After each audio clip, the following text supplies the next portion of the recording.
Hello friends, मैं आपका दोस्त और एजुकेटर शिव पूजन सिंह आपका अपने यूट्यूब चैनल कॉम्पिटिटिव जोन में आपका बहुत बहुत स्वागत करता हूं। दोस्तों, आरआरबी ग्रुप डी का मॉक टेस्ट लेकर के फिर से मैं आपके सामने हाजिर हुआ हूं और आपसे मेरा ये कहना है कि अगर अभी तक आपने इस चैनल को सब्सक्राइब नहीं किया है तो आप इसे सब्सक्राइब जरूर कर लें, क्योंकि अगर आप ऐसा करते हैं तो आने वाले भविष्य में जीके और जिस में इतने मॉक टेस्ट आपको यहाँ से प्रोवाइड करवाए जाएंगे डिटेल्ड एक्सप्लेनेशन के साथ कि ये चैनल आपके लिए जो है वो एक कंपल्सन बन जाएगी। ओके फ्रेंड्स, तो once again I would like to make you understand, अगर यहाँ से कमेंट्स होने वाली क्लासों का जो पीडीएफ होता है इसके बारे में मैं आपको बताना चाहता हूँ कि ये वीडियो के डिस्क्रिप्शन बॉक्स में एक लिंक दिया हुआ होगा, वो टेलीग्राम चैनल का। आप वहाँ से जाकर के यहाँ से कमेंट्स होने वाली जो क्लासेस होती है इसका पीडीएफ डाउनलोड कर सकते हैं। ओके फ्रेंड्स, तो आइए आज के इस क्लास की शुरुआत करते हैं। जैसा कि आप जानते हैं कि प्रत्येक क्लास की शुरुआत में मैं आपको एक छोटा सा पेप टॉक देता हूं, जो कि हम सबको एनर्जाइज और बूस्ट करने के लिए बहुत ही जरूरी होता है। तो आज का पेप टॉक आपके सामने ये है, कोई भी युवा अपने देश के लिए सर्वोपरि संसाधनों में से एक है और आप वही युवा हैं। ओके, विवेकपूर्ण तरीके से उठाया गया कदम देश के लिए भी हितकर होगा और आपके लिए भी हितकर होगा। ओके फ्रेंड्स, ये जो एनर्जी होती है युवाओं में, जो ऊर्जा होते हैं, इनका सदुपयोग अगर इस उम्र में कर लिया जाए तो हमें निश्चित तौर पर सफलता मिल ही जाती है। तो आप युवाओं से मेरा ये अनुरोध है कि जो आपके सामने एंथुसियास्ट और एनर्जी और जवान उम्र के जो उमंग होते हैं, इनका सदुपयोग आप पढ़ाई में करें, और जब ऐसा आप करेंगे तो ये एनर्जी रूपांतरित होकर के और सफलता में परिवर्तित हो जाएगी। ओके फ्रेंड्स, तो ज़्यादा देर नहीं करते हुए मैं आपको लिए चलता हूँ इस RRB group D mock test का ये पहला क्वेश्चन आपके सामने प्रस्तुत है। ओके फ्रेंड्स, रुद्रसागर झील कहाँ पर स्थित है, ये क्वेश्चन आप यहाँ पर देख रहे हैं, परंतु इसके जो ऑप्शंस दिए गए हैं यहाँ पर वो बिल्कुल रॉन्ग है, क्योंकि रुद्रसागर झील जो है वो त्रिपुरा में है। कहाँ? रुद्रसागर झील जो है, ये झील रुद्रसागर झील is situated in Tripura. Okay, कहाँ पर? ये त्रिपुरा में अगरतला के पास है, और त्रिपुरा का एकमात्र रामसर प्लेस भी है। रामसर स्थल जो है वो त्रिपुरा का मात्र एक रुद्रसागर झील। ओके, तो ये जो सारे ऑप्शंस यहाँ पर दिए हुए हैं, ये इन ऑप्शंस पे आप ध्यान न दें, और Tripura is the right answer of this question. Rudrasagar झील is situated in Tripura. Okay, next, Chambal एवं साबरमती नदी किस पर्वत से द्विविभाजित होते हैं? कौन कौन सी नदी? चंबल एवं साबरमती। बहुत ही फास्ट मैनर में मैं यहाँ पर डिस्कशन करने वाला हूँ, क्योंकि डिस्कस्ड क्लासेस जो होती हैं आप मेरे चैनल के माध्यम से पढ़ते ही रहते हैं, और यहाँ पर सेट प्रैक्टिस के समय, मॉक टेस्ट के समय हम अपने समय की बचत करते हुए बड़े ही फास्ट मैनर में हमारी ये कोशिश होगी कि मैक्सिमम क्वेश्चंस आपके सामने पेश कर दूं। तो चंबल एवं साबरमती नदी किस पर्वत से द्विविभाजित होते हैं? तो ये हैं अरावली पर्वत। ओके, अरावली पर्वत के बारे में एक तथ्य और पूछा जाता है कि भारत का सबसे प्राचीन पर्वत कौन है? तो ये पर्वत भी अरावली पर्वत है, क्योंकि हिमालय पर्वत जो है वो एक नवीन पर्वत है। ओके, न्याय की कुर्सी किसने स्थापित की थी? मुगल सम्राटों में एक व्यक्ति था और वह था जहांगीर। इसने न्याय की कुर्सी स्थापित की थी। लाल किला का निर्माण किसने करवाया था? And that empire is Shahjahan. Okay friends, Shahjahan ने लाल किला का निर्माण करवाया था, परंतु लाल किले का निर्माण शाहजहां ने कब करवाया था, ये प्रश्न मैं आप बच्चों पर छोड़ता हूं। और आप इसका आंसर कमेंट्स बॉक्स में जरूर करेंगे। ओके फ्रेंड्स, भारत सरकार का सर्वाधिक व्यय किस पर होता है? किस पर? भारत सरकार का सर्वाधिक व्यय किस पर होता है? यह है पेट्रोलियम पर, क्योंकि ये शिक्षा, कृषि, ऊर्जा से ज्यादा खर्च पेट्रोलियम पे होता है, क्योंकि ये हमारे देश में ज्यादा मात्रा में नहीं होता और विदेशों पर हमें जो है वो आश्रित रहना होता है पेट्रोलियम के मामले में। ओके, ऑस्ट्रिया की राजधानी वियना किस नदी के तट पर स्थित है? यह है वोल्गा नदी के तट पर। ओके, शहर और नदियां और नदियों के किनारे बसे हुए शहरों के बारे में आमतौर पर परीक्षाओं में पूछे जाते हैं। तो इसी संदर्भ में कुछ ऐसे क्वेश्चंस मैं आपके सामने पेश करता हूं, और ये सारे क्वेश्चंस होते हैं ऑल आर रिसर्च बेस्ड, और पिछले परीक्षाओं के पैटर्न और क्वेश्चंस पूछने के अंदाज पर मैं ऐसे क्वेश्चंस को आपके सामने पेश करता हूं। ओके फ्रेंड्स, कॉस्मोस किस प्रकार का उपग्रह है? यह है एक जासूसी उपग्रह। कॉस्मोस जो है वो जासूसी उपग्रह है, और आप को ये जानना होगा कि ये उपग्रह जो है वो किस देश का है।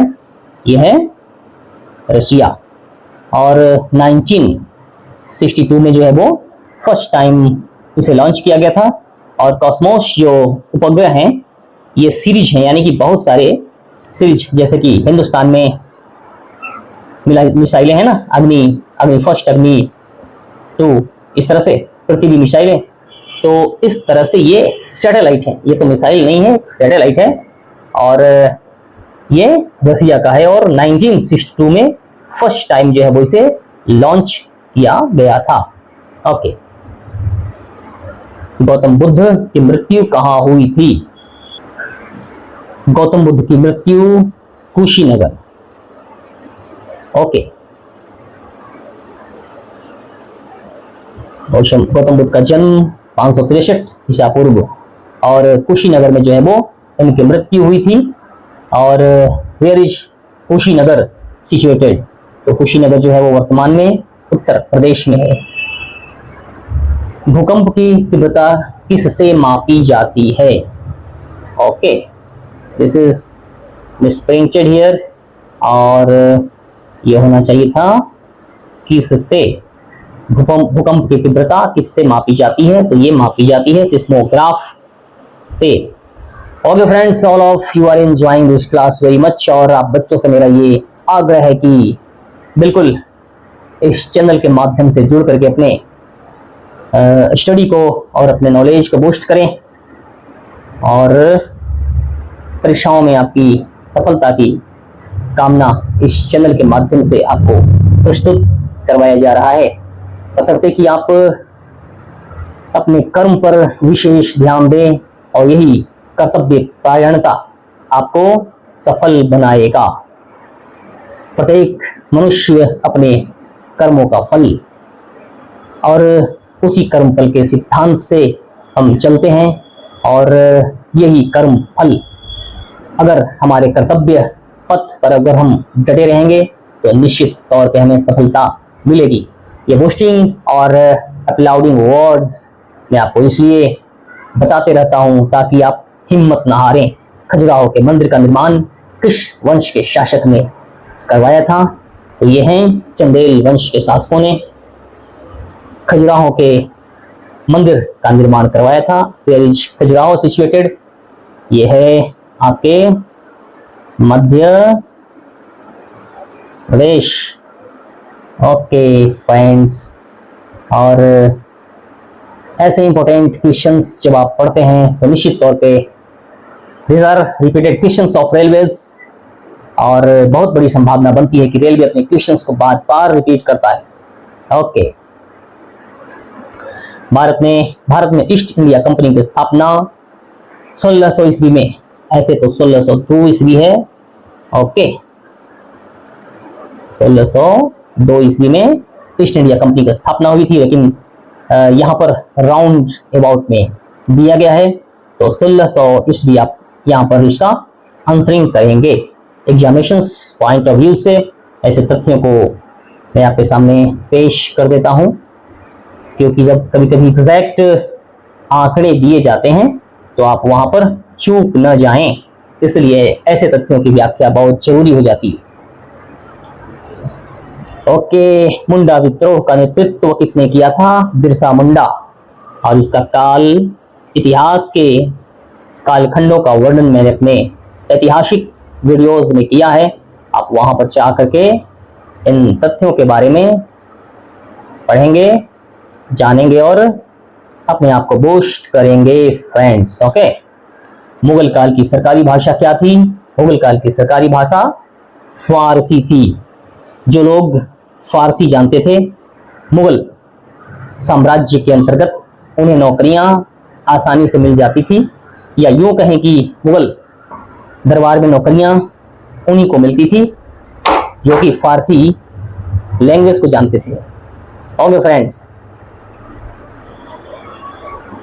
स्वर्ण मंदिर बनाने के लिए किस मुगल बादशाह ने जमीन दिया था और किसे दिया था?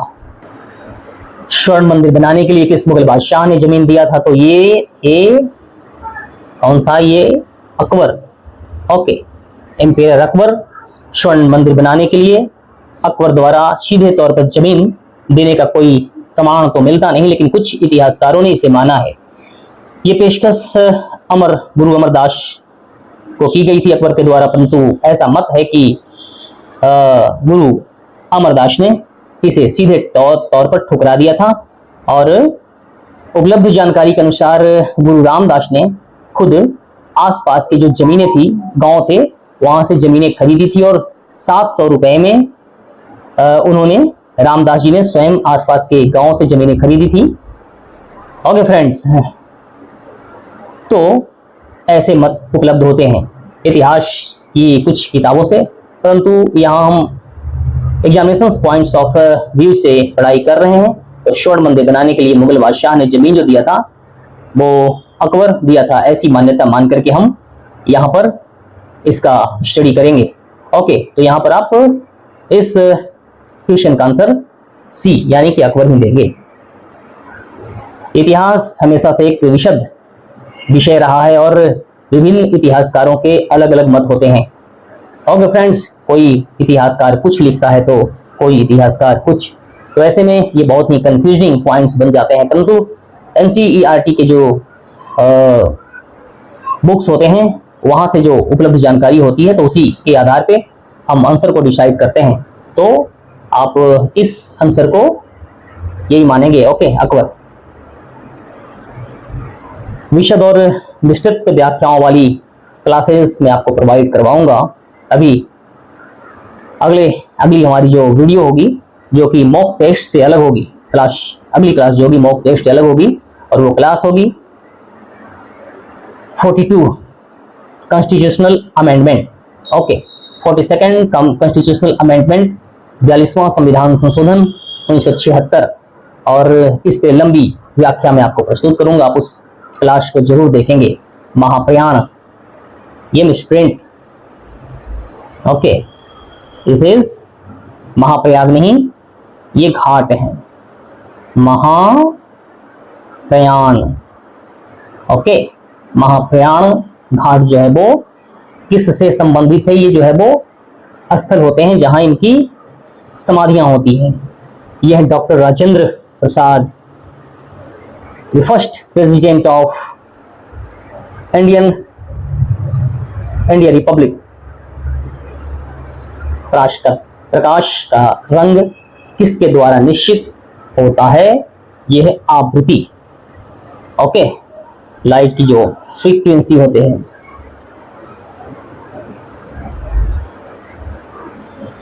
तो किन्हीं पे प्रकाश का रंग जो है वो निर्भर करता है। Okay, so right answer is be here, आवृत्ति, दैट इज फ्रीक्वेंसी। उच्च न्यायालय के गठन किस अनुच्छेद के आधार पर किया गया? Okay, article 144, this is related to which? Okay friends, उच्च न्यायालय के गठन किस अनुच्छेद के आधार पर किया गया? ये अनुच्छेद ओके एंड उच्च न्यायालय के गठन किस अनुच्छेद के आधार पर किया गया? ये आर्टिकल 214। ओके, ये आर्टिकल 214। ओके, और जो सर्वोच्च न्यायालय की बात करें, सुप्रीम कोर्ट,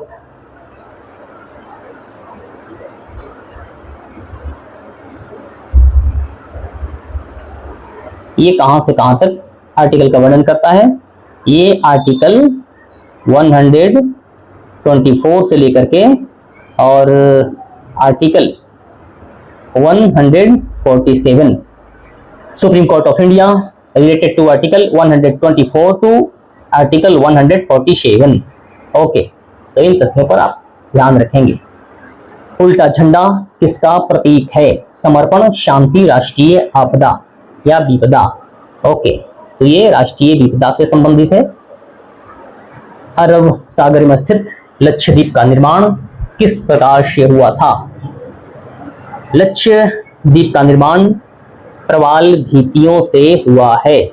ओके, रेलवेज का बहुत ही पसंदीदा क्वेश्चन। भारतीय मौसम वेधशाला कहां पर स्थित है? नई दिल्ली, पुणे। ये है पुणे में।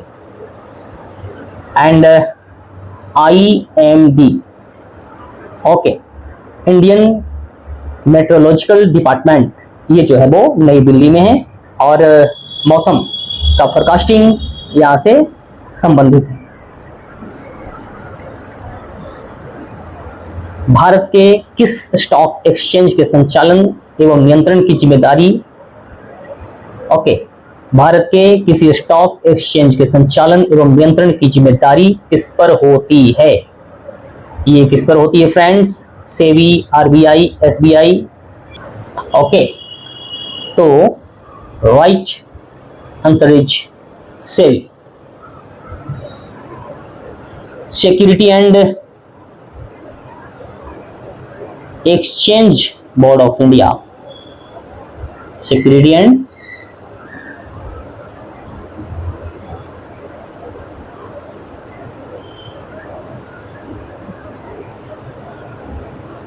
और इसकी स्थापना तो हुई 12 अप्रैल 1988। ओके, 12 अप्रैल 1988 को इसकी स्थापना सेबी की और भारत के किसी स्टॉक एक्सचेंज के संचालन एवं नियंत्रण की जिम्मेदारी इसी पर होती है। ओके, ड्यूज शब्द किस खेल से संबंधित हैं? ओके, तो ड्यूस शब्द जो है वो टेनिस से संबंधित। ओके फ्रेंड्स, भारत का सबसे बड़ा खाड़ी क्षेत्र कौन सा है? राइट आंसर इज मन्नार की खाड़ी। भारत का सबसे उत्तरी सीमा इंदिरा कौल किस राज्य में स्थित है? यह है जम्मू कश्मीर। भारत का सबसे उत्तरी सीमा इंदिरा कौल किस राज्य में स्थित है? यह है आपके जम्मू कश्मीर राज्य में स्थित। बहुत सारे तथ्य यहाँ पर थोड़ा सा देख लें। आप यहाँ पर ऐसे देख सकते हैं, मान लिया ये हमारा हिंदुस्तान का एक उत्तर, दक्षिण और पूर्व पश्चिम मान लेते हैं। उत्तरी बिंदु तो आपने जान लिया, what is Indira Kaul. Okay, ये हो गए आपके उत्तर में और दक्षिण में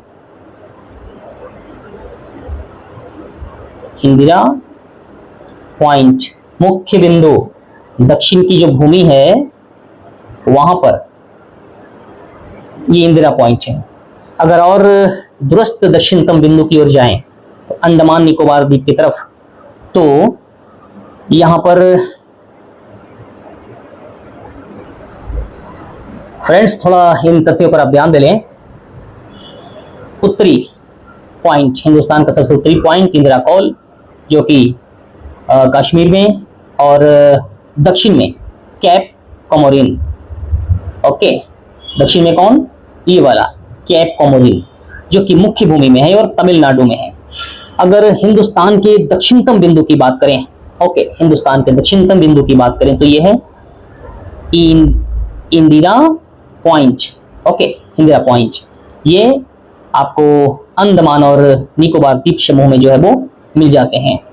ओके, इंदिरा पॉइंट। और पूर्वी क्षेत्र की बात करें, सबसे पूर्वी पॉइंट का बात करें हिंदुस्तान की, तो ये है ये अरुणाचल प्रदेश में किविथु। ओके, दिस इज द किविथु ऑफ अरुणाचल प्रदेश। और गुहार मोती, क्या, गुहार मोती, and this is in Gujarat. तो इन सारे तथ्यों को आप ध्यान रखें। दक्षिण में मेन तथ्य हैं जो है वो कैप कोमोरिन और इंदिरा पॉइंट, यहाँ पे कंफ्यूजन्स पैदा होते हैं, तो इसलिए मैंने इनका डिस्कशन कर दिया यहाँ पर। ओके, नेक्स्ट, अंतर्राष्ट्रीय क्रिकेट परिषद का मुख्यालय, और ये मुख्यालय है कहां पर, दुबई। ओके, ओके फ्रेंड्स, तो ये थे कुछ महत्वपूर्ण क्वेश्चंस के सेट जो आपके सामने प्रस्तुत किए गए। Friends, on again I would like to make you understand, अगर आप अभी तक आपने मेरे इस चैनल को सब्सक्राइब नहीं किया है तो इसे सब्सक्राइब करें, लाइक करें, अपने फ्रेंड्स तक इसे शेयर करें, और इसके पीडीएफ को डाउनलोड करके ऑफलाइन जरूर पढ़ें।